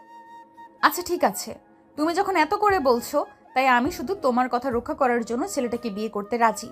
তবে আমার 1 বছর চেষ্টা করব, তারপর যদি না পারি তাহলে আমি নিজেই ডিভোর্স দিয়ে চলে আসব। তখন কিন্তু তুমি আমাকে কোনোভাবেই ওই ছেলের সঙ্গে থাকার জন্য রিকোয়েস্ট করতে পারবে না। আচ্ছা ঠিক আছে, আমি তো শর্তে রাজি। এই বলে প্রিয়াঙ্কার বাবা খাওয়া দাওয়া শেষ করে ঘুমিয়ে পড়েন। আর পরের দিন সকালেই আশিকের বাবা ফোন দিয়ে এই খবরটা জানান আর আশিকের সঙ্গে কথা বলতে বলেন। তাই তো সেদিন সকালবেলা নাস্তার টেবিলে আশিকের বাবা আশিককে প্রিয়াঙ্কার ব্যাপারে বলেন। প্রিয়াঙ্কার কথা শুনেই তো তার চক্ষু চড়ক গাছ। সে তার বাবাকে বলতে লাগলো, আরে বাবা, তোমার কি মাথা খারাপ হয়ে গেছে নাকি? তুই জানো তুমি কি বলছো? এই মেয়েকে আমি বিয়ে করব? আজ তো একটা ডাইনি রাক্ষসী শাকচুনি মার্কা মেয়ে। হ্যাঁ, তোমার ওকেই বিয়ে করতে হবে, আর এটা আমার আদেশ। যদি তুমি ওকে বিয়ে করতে রাজি না হও, তাহলে আমি তোমার সমস্ত হাত খরচ বন্ধ করে দিব, তোমার সমস্ত কার্ড ব্লক করে দিব। তুমি আমার কাছ থেকে আর 1 টাকা করিও পাবে না। আরে বাবা, এসব তুমি কি বলছো? তোমার কি সত্যি মাথা খারাপ হয়ে গেছে নাকি? এই মেয়েটা আমার সঙ্গে সংসার করবে বলে তোমার মনে হয়? কেন করবে না? অবশ্যই করবে। এখানে না করার কি কারণ আছে? আমি তো সেটাই বুঝতে পারছি না। কারণ আমি ওই মেয়েটাকে একদিন থ্রেট নিয়েছিলাম যে আমি ওকে দেখে নেব, ওর এমন করুণ পরিণতি করব যে নিজের দিকে নিজেই ফিরে তাকাতে ভয় পাবে। আর এখন যদি আমি এই মেয়েটাকে বিয়ে করি, তাহলে আমার জীবনটাকে একদম ঝালাপালা করে দেবে। এটা তুমি কেন বুঝতে পারছো না? দেখ, যে মেয়েরা অনেক বেশি রাগী হয়, সে মেয়েরা মন খুলে কাউকে খুব বেশি ভালোবাসতে পারে। তুই অপরাধ করেছিস, তাই তোকে শাস্তি দিয়েছে, ব্যাস। শাস্তি দেওয়ার কথা বলেছে, কিন্তু তার মানে এই নয় যে মেয়েটা পাথর। তার মনেও কিন্তু ভালোবাসা আছে, কিন্তু সেটা লুকায়িত। তুই মেয়েটার সঙ্গে একটু মেলামেশা কর, দেখবি মেয়েটা মন থেকে সত্যি অনেক ভালো। আর তুই নিজেকে একটু পরিবর্তন করার চেষ্টা কর। তুই তো জানিস তোর নিজের সম্পর্কে। তোর কি মনে হয় কোনো সাধারণ মেয়ে তোকে বিয়ে করতে চাইবে? কে আমাকে বিয়ে করতে চাইবে, কে আমাকে বিয়ে করতে চাইবে না, আমি সেই সব কিছু নিয়ে যে চিন্তাও করি না, এটা তো তুমি জানো। তাই প্লিজ আমাকে সব প্যারা দিও না। আমি আমার মতো একটু স্বাধীনভাবে বেঁচে থাকতে চাই। ঠিক আছে, তাহলে তুই তোর মতো স্বাধীনভাবে বেঁচে থাক, আমি তোকে কিছু বলবো না। তবে তুই আমার থেকে 1 টাকাও পাবি না, এটাই কিন্তু আমার শেষ কথা। এই বলে আশিকের বাবা ডাইনিং টেবিল থেকে উঠে চলে যেতে চাইছিল, আর ঠিক তখনই আশিক পিছন থেকে তার বাবাকে বলতে লাগলো, আচ্ছা ঠিক আছে, আমি রাজি। আশিকের বাবা তখন বলেন আলহামদুলিল্লাহ। এই বলে তিনি সেদিনই প্রিয়াঙ্কার বাবার সঙ্গে কথা বলেন এবং আশিক প্রিয়াঙ্কার বিয়ের ডেট ফাইনালের সিদ্ধান্তে পৌঁছান। ওদিকে প্রিয়াঙ্কা ছিল ফ্যামিলির বড় মেয়ে, তার ছোট একটা বোন আছে, তাই এভাবে তারা শহরে হুট করে বিয়ের কাজ সেরে নিতে পারে না। তাই প্রিয়াঙ্কার বাবা আশিকের বাবাকে বলেন, দেখ, প্রিয়াঙ্কা আমার বড় মেয়ে। আমাদের বাড়িতে অনেক আত্মীয় স্বজন আছে। আমার মা বাবাও বেঁচে আছে। আমি তো তাদেরকে ফেলে রেখে এখানে একা একা মেয়ের বিয়ে দিতে পারি না। তাই তোদেরকে একটু কষ্ট করে আমাদের গ্রামের বাড়িতে যেতে হবে, আর প্রিয়াঙ্কার বিয়ের অনুষ্ঠান সেখানেই হবে। সেখান থেকেই তোর পুত্রবধূকে তুই নিয়ে আসতে পারবি। এই কথা শুনে আশিকের বাবা প্রিয়াঙ্কার বাবাকে বলেন, আচ্ছা ঠিক আছে, কোনো সমস্যা নেই, আমি তার প্রস্তাবে রাজি আছি। তাছাড়া গ্রামে বিয়ের অনুষ্ঠানে আমার খুব ভালো লাগে। আমার কোনো সমস্যা নেই গ্রামে গিয়ে আমার পুত্রবধূকে আমার বাড়িতে নিয়ে আসতে। তারপরেই প্রিয়াঙ্কা ছুটি নিয়ে গ্রামের বাড়িতে চলে গেল। আর 3 দিনের মধ্যেই তাদের বিয়ের সমস্ত আনুষ্ঠানিকতা শেষ করে প্রিয়াঙ্কাকে বউ সাজিয়ে নিজের গাড়িতে নিয়ে আসে আশিক। এদিকে আশিকদের বাড়ি শহরে, তো আশিক শহরে পরিবেশের বড় হয়েছে, তাই গ্রামের পরিবেশে বিয়ের অনুষ্ঠান তার সেরকম একটা ভালো লাগেনি। তাই সে সিদ্ধান্ত নিয়েছে শহরের বাড়িতে বিশাল বড় করে ধুমধাম করে বিয়ের অনুষ্ঠানের আয়োজন করবে। তার বাবাও তার কথাই রাজি হয়ে যায়, কারণ একমাত্র ছেলের বিয়ে বলে কথা। তাছাড়া তিনি শহরে যথেষ্ট অনেক বড় বড় লোকদের সঙ্গে তার চেনা জানা আর পরিচয় আছে। তাই তিনি ছেলের বিয়েতে নিজের পরিচয় সবাইকে ইনভাইট করতে চান। সে আশা মনে নিয়েই ছেলের বিয়ের অনুষ্ঠানের আয়োজন করেন। এদিকে রাত 11টা বাজে। প্রিয়াঙ্কা আশিকের রুমে নতুন বউয়ের সাথে বসে আছে। আশিকের রুমটা আজ আরো অনেক বেশি সুন্দর লাগছে, কারণ সারা রুম কাঁচা ফুল দিয়ে সাজানো হয়েছে। ফুলের গন্ধে সারা রুম মোমো করছে। বেশ কিছুক্ষণ পরেই আশিক রুমে প্রবেশ করে, আর তারপরেই মাথা থেকে পাগড়িটা খুলে রেখে ওয়ার্ড্রপে ড্রয়ার খুলে একটা সিগারেটের প্যাকেট হাতে নেয় আর একটা লাইটার।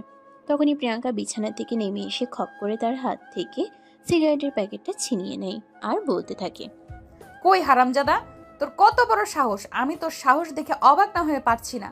আমি একজন পুলিশ অফিসার, তারপর এখন তোর বিয়ে করা বউ তোর রুমের ভেতরে বসে আছি, আর তুই আমাকে রেখে কিভাবে সাহস পেলি সিগারেটের প্যাকেট নিয়ে বাইরে গিয়ে সিগারেট খাওয়ার? আরে পাগল নাকি, মাথা খারাপ? আমার রুমের ভিতরে আমি যা ইচ্ছা তাই করবো, এতে আমি কারোর কোনো সমস্যা হলে সেটা দেখতে পারবো না। আর হ্যাঁ, এই যে মিস, শোনেন, আমি শুধু আমার বাবার কথাই আপনাকে বিয়ে করেছি, কিন্তু তার মানে এই নয় যে আপনি আমার ব্যক্তিগত জীবনে হস্তক্ষেপ করবেন আর আমি সেটা মুখে বলছি সহ্য করে নেব। ও আচ্ছা, তাই বুঝি।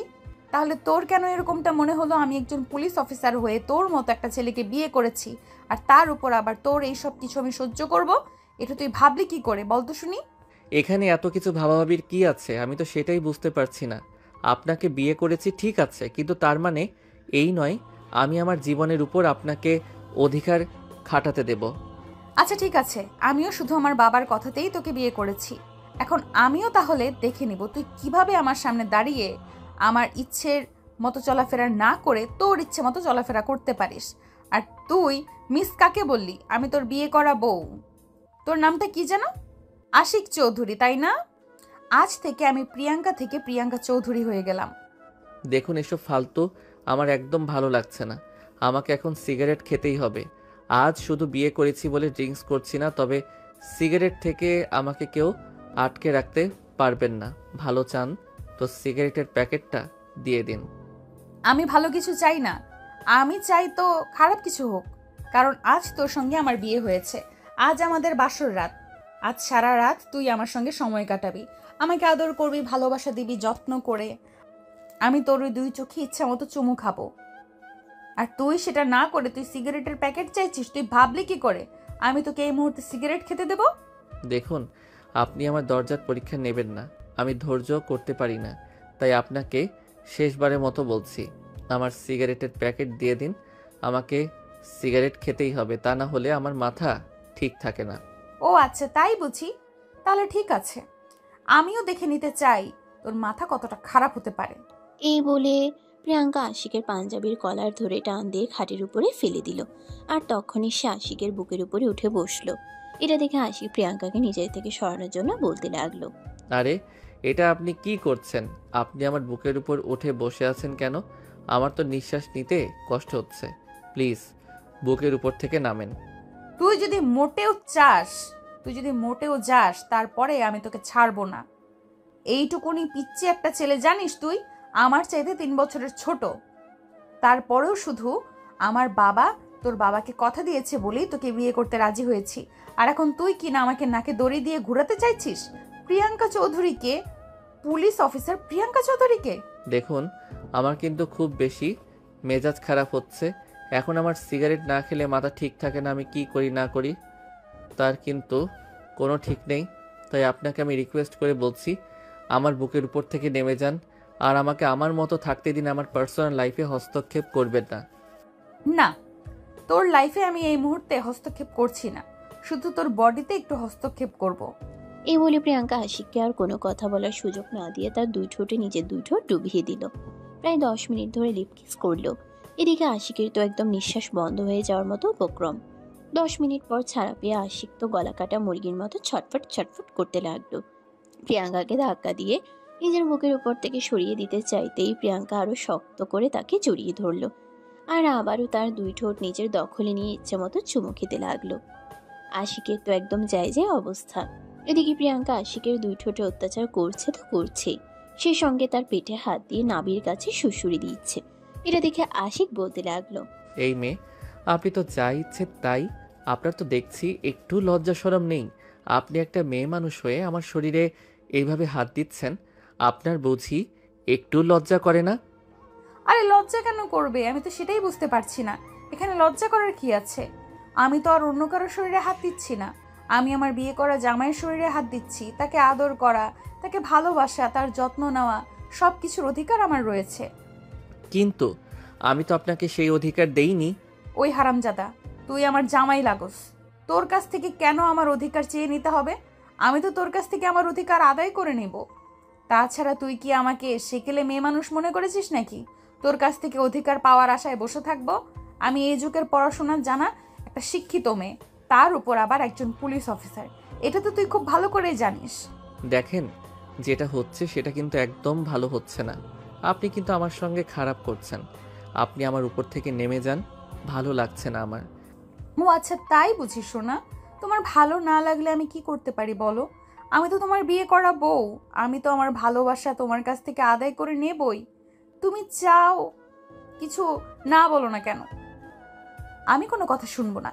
এই বলে প্রিয়াঙ্কা আশিকের সারা শরীরে ভালোবাসার স্পর্শ দিতে থাকে আর উন্মাদের মতো চুমু খেতে থাকে। প্রিয়াঙ্কার স্পর্শ পেয়ে আশিক আর নিজেকে ঠিক রাখতে পারছিল না, কারণ সে একজন পুরুষ মানুষ। এমনিতেই মেয়েদের প্রতি তার একটু অন্যরকম আকর্ষণ কাজ করে, তার উপর আবার আজ একটা মেয়ে নিজের থেকেই তার সঙ্গে এইসব কিছু করছে, তাহলে সে আর নিজেকে কিভাবে ধরে রাখবে?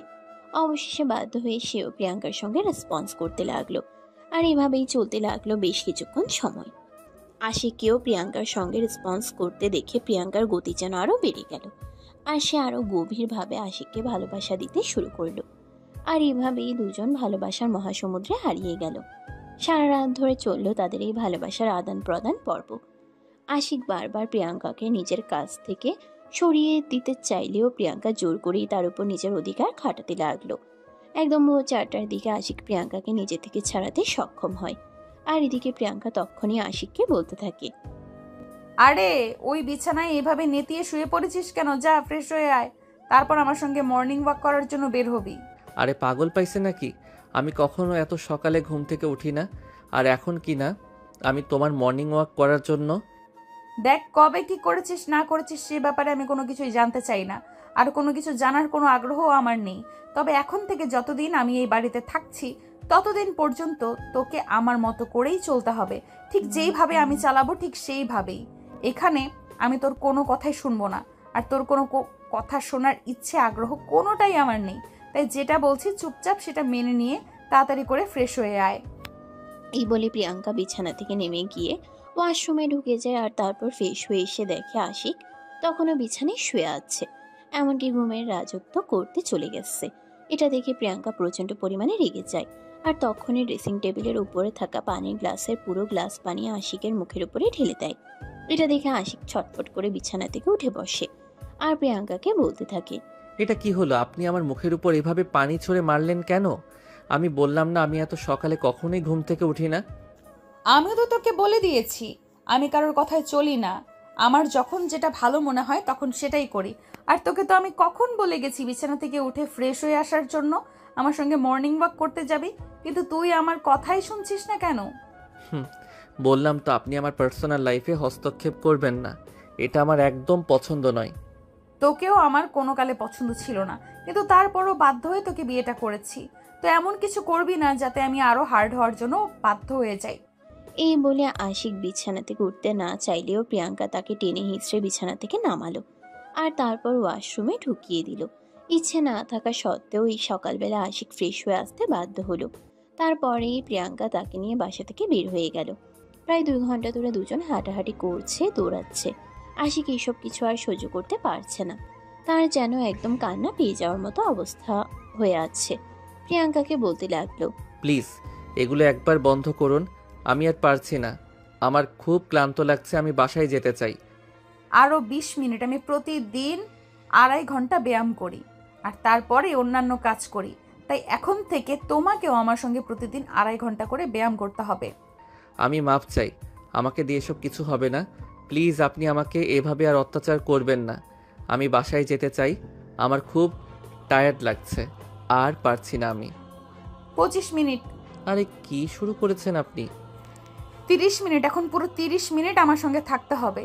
আমি তো বললাম বেশি কথা বলা আমি একদম পছন্দ করি না, কিন্তু তারপরও কেন বারবার আমার মুখের উপর এত কথা বলস? এখন যদি আবার কথা বলস তাহলে আরো 5 মিনিট অ্যাড হবে। প্রিয়াঙ্কার এই কথা শুনে আশিকের মুখ একদম বাংলার পাঁচের মতো হয়ে গেল। চেহারাটা জাস্ট দেখার মতো ছিল। আশিক আর কোনো কথা বলল না, কারণ সে খুব ভালোভাবেই বুঝতে পারলো এখানে কথা বলা মোটেও নিরাপদ নয়। এখানে কথা বললেই বিপদে পড়তে হবে, তাই সবচাইতে ভালো হয় মুখ বন্ধ রাখা। তাই আশিক মুখ বন্ধ রেখে প্রিয়াঙ্কার সঙ্গে আবারও ব্যায়ামে যোগ দিল। এভাবেই প্রায় সকাল 8টার মতো বেজে গেল। আর তারপরে প্রিয়াঙ্কা আর আশিক দুজনে বাসায় ফিরে আসলো। আশিক বাসায় এসে সোজা বেডরুমে চলে গেল আর বিছানায় শুয়ে লম্বা একটা ঘুম দিল। এদিকে প্রিয়াঙ্কা বাসায় আসা মাত্রই কিচেনে ঢুকে গেল নিজের হাতে সবার জন্য নাস্তা বানানোর জন্য। যদিও বাসায় কাজের মেয়ে প্রতিদিন সবার জন্য নাস্তা বানায়, কিন্তু প্রিয়াঙ্কা কাজের মেয়েকে কাল রাতেই সবকিছু বলে রেখেছিল এখন থেকে বাসার সব কাজ সে নিজের হাতেই সামলাবে। তাই সকালবেলা কাজের মেয়ে সবকিছু শুধু গুছিয়ে রেখেছিল আর কোনো রান্না বান্না করেনি।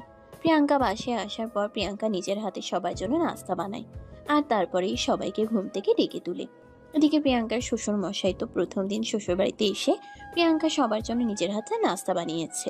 এটা দেখে একদমই অবাক হয়ে প্রিয়াঙ্কাকে বলতে থাকেন, আরে বৌমা, তুমি কেন সকালবেলা ঘুম থেকে উঠে সবার জন্য নাস্তা বানাতে গেলে? বাড়িতে তো কাজের মেয়ে আছে, তাছাড়া ওদের তো রাখাই হয়েছে তোমার বাড়িতে কাজ করার জন্য।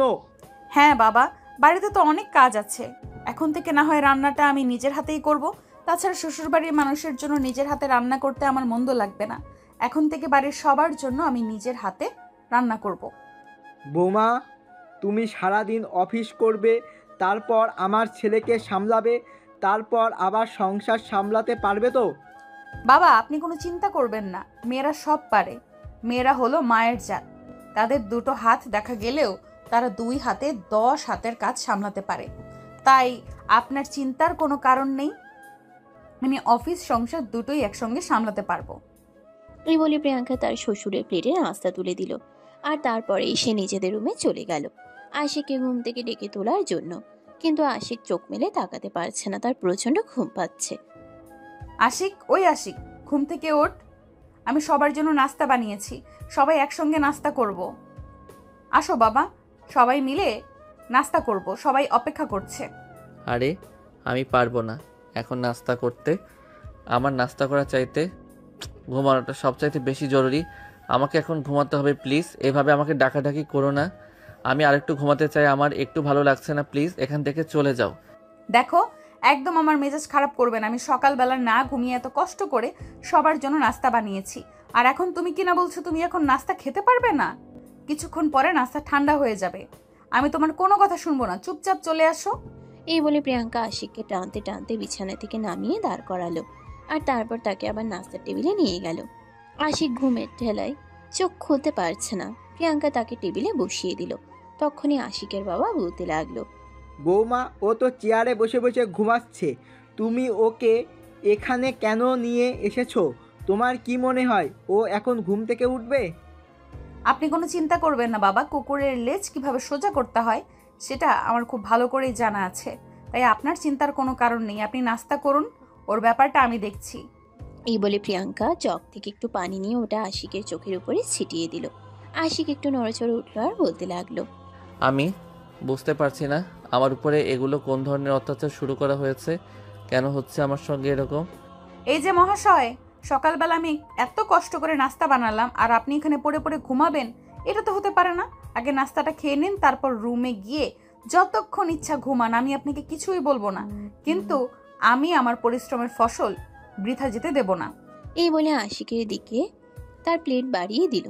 আশিকও তখন বাধ্য হয়ে ঘুম ঘুম চোখ নিয়ে নাস্তা খেতে লাগলো।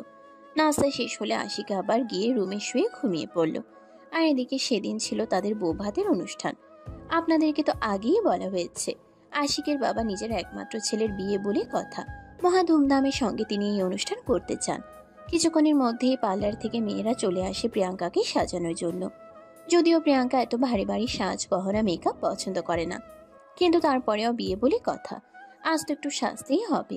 এদিকে কিছুক্ষণের মধ্যেই তার শ্বশুর মশাই তার রুমে এসে একটা গিফটের প্যাকেট প্রিয়াঙ্কার দিকে বাড়িয়ে দিয়ে বলতে থাকে, বৌমা, এটা স্পেশালি তোমার জন্য, আমি লন্ডন থেকে আনছি। গতকাল পৌঁছাতে দেরি হয়ে গিয়েছিল, তাই তোমাকে দেওয়া হয়নি। একটু আগে পার্সেলটা হাতে পেলাম, খুলে দেখো, আশা করি তোমার ভালো লাগবে। এই কথা শুনে প্রিয়াঙ্কা তার শ্বশুর মশাইয়ের হাত থেকে গিফটের প্যাকেটটা নিল। আর গিফটের প্যাকেট খুলে তো একদম অবাক। এটা তো কোটি টাকার ডায়মন্ড নেকলেস। প্রিয়াঙ্কা অবাক হয়ে তার শ্বশুরের দিকে তাকিয়ে আছে। তখনই তার শ্বশুর তাকে বলতে লাগলো, অবাক হওয়ার কিছু নেই বৌমা, তুমি আমার একমাত্র পুত্রবধূ, আর আমি আমার পুত্রবধূর জন্য এইটুকু তো করতেই পারি। তোমার শাশুড়ি মা বেঁচে নেই, যদি তিনি থাকতেন তাহলে হয়তো তোমাকে তার পছন্দ মতো শাড়ি গয়না দিয়ে সাজিয়ে আনতো। আমি শ্বশুর হিসেবে এইটুকু দায়িত্ব তো নিজের ঘাড়ে তুলে নিতেই পারি। বলো, গহনাটা কি তোমার পছন্দ হয়েছে? পছন্দ হয়েছে মানে? আমার অনেক পছন্দ হয়েছে বাবা। আপনার রুচি আছে বলতে হয়। হ্যাঁ, সেটা তো অবশ্যই, সেই জন্যই তো তোমাকে আমি আমার পুত্রবধূ হিসেবে পেয়েছি। তা না হলে কি আর তোমার মতো একটা সুন্দরী মেয়েকে নিজের পুত্রবধূ বানাতে পারতাম? কথাটা শুনে প্রিয়াঙ্কা একটু লজ্জা পায় আর মুচকি হাসি দিয়ে নিজের মাথাটা নিচু করে নেয়। প্রিয়াঙ্কার মাথায় হাত রেখে আশিকের বাবা তখন বলতে থাকেন, লজ্জা পাওয়ার কিছুই নেই বৌমা, আমি তোমার আরেকটা বাবা বলতে পারো। তাছাড়া আমার সয় সম্পত্তি যা কিছু রয়েছে সব কিছু তো তোমাদের দুজনেরই। আর সবচেয়ে বড় কথা, আমি আমার জীবনের সবচাইতে মূল্যবান সম্পদটাকে তোমার হাতে তুলে দিয়েছি। তোমার কাছে আমার একটাই চাওয়া, তুমি আমার সেই মূল্যবান সম্পদটাকে দেখে রেখো। প্রিয়াঙ্কা তখন তার শ্বশুর মশাইয়ের হাত দুটো ধরে বলতে থাকে, আপনি কোনো চিন্তা করবেন না বাবা, আমি যখন কোনো একটা দায়িত্ব নেই তখন সেটা যত্ন সহকারেই পালন করি। আর আমি তো আপনার ছেলেকে বিয়ে করেছি, তার বিবাহিত স্ত্রী, তাকে সঠিক পথে ফিরিয়ে নিয়ে আসা আমার দায়িত্ব এবং কর্তব্য। আপনি শুধু আমার জন্য দোয়া করবেন, দেখবেন ইনশাল্লাহ আমি সব কিছু জয় করতে পারবো। তোমার জন্য আমার দেওয়া সব সময় থাকবে, তোমার জন্য আমার দোয়া সব সময় থাকবে। আমি চাই তোমরা দুজন সব সময় খুব ভালো থেকো। রুম থেকে বের হয়ে চলে গেলেন। আর এদিকে প্রিয়াঙ্কাদের বাড়ির মেহমানরাও চলে এসেছে। কিছুক্ষণের মধ্যেই বৌভাতের অনুষ্ঠান শুরু হয়ে গেল। সবাই একসঙ্গে অনেক আনন্দ উল্লাস করলো, সময় কাটালো। দেখতে দেখতে অনুষ্ঠান প্রায় শেষ পর্যায়ে। প্রিয়াঙ্কার বাবা, বোন আর আত্মীয় স্বজন সবাই চলে যাবে তখনই প্রিয়াঙ্কার বাবা আশিককে নিজের কাছে ডেকে নিলেন। আর তারপরে প্রিয়াঙ্কা আর আশিকের হাত দুটো একত্র করে বলতে লাগলেন, দেখো, তোমাদের কাছে আমাদের আর কিছুই চাওয়ার নেই। শুধু এইটুকু কথা বলি, আমাদের বন্ধুত্বের মর্যাদাটা রেখো, যেন এমন না হয় তোমাদের জন্য আমাদের বন্ধুত্বের সম্পর্ক নষ্ট হয়। এটা মনে রেখো প্লিজ। এই বলে প্রিয়াঙ্কাকে আশিকের হাতে তুলে দিয়ে প্রিয়াঙ্কার পরিবারের সবাই সেখান থেকে চলে গেল। আর এদিকে তখন থেকে প্রিয়াঙ্কার ভীষণ মন খারাপ। রাত 11টা বাজে। প্রিয়াঙ্কা মন খারাপ করে বিছানার উপর বসে আছে। আশিকের রুমে এসে দেখে প্রিয়াঙ্কা কান্না করছে। দরজাটা বন্ধ করে প্রিয়াঙ্কার পাশে এসে বসে আর তারপরেই প্রিয়াঙ্কাকে বলতে থাকে, কি আবার কি হয়েছে? আমার লক্ষ্মী বউটা কান্না করছে কেন? বাড়ির সবার জন্য খুব মন খারাপ করছে। সবাই আমাকে রেখে চলে গেল। 1-2 জন তো থেকে যেতে পারতো। মন খারাপ করে না, আমরা তো কিছুদিন পর তাদের এখানে আবার ঘুরতে যাব, তাহলে মন খারাপ করার কি আছে? কিন্তু তারপরেও মেয়ে মানুষের জীবনের নতুন অধ্যায়ের সূচনা হলে পরিবারের মানুষজনদের পাশে থাকাটা খুব জরুরি। আমি তো আছি তোমার পাশে, চিন্তা করো না, সব ঠিক হয়ে যাবে। আর তুমি খুব ভালো থাকবে, শুধু আমার উপর ভরসা রেখো। আমি তো তোমার বাবাকে কথা দিয়েছি তোমাকে ভালোবেসে ভালো রাখবো। আমি আমার কথা রক্ষা করতে যা করতে হয় তাই করব। ও আচ্ছা, তাই বুঝি। তুমি কবে থেকে এতটা দায়িত্ববান হয়ে গেলে? যখন থেকে তোমার জামাই হয়েছি। তাই বুঝি। তাই। এই বলেই আশিক প্রিয়াঙ্কাকে টান দিয়ে নিজের বুকের সঙ্গে মিশিয়ে নিয়ে প্রিয়াঙ্কার চোখের জল মুছে দেয় আর তারপর তার কপালে আলতো করে একটা চুমু এঁকে দেয়। এভাবেই শুরু হয় তাদের দুষ্ট মিষ্টি একটা ভালোবাসার গল্প। সুপ্রিয় ভিউয়ার্স, আমাদের আজকের গল্পটা এই পর্যন্তই ছিল।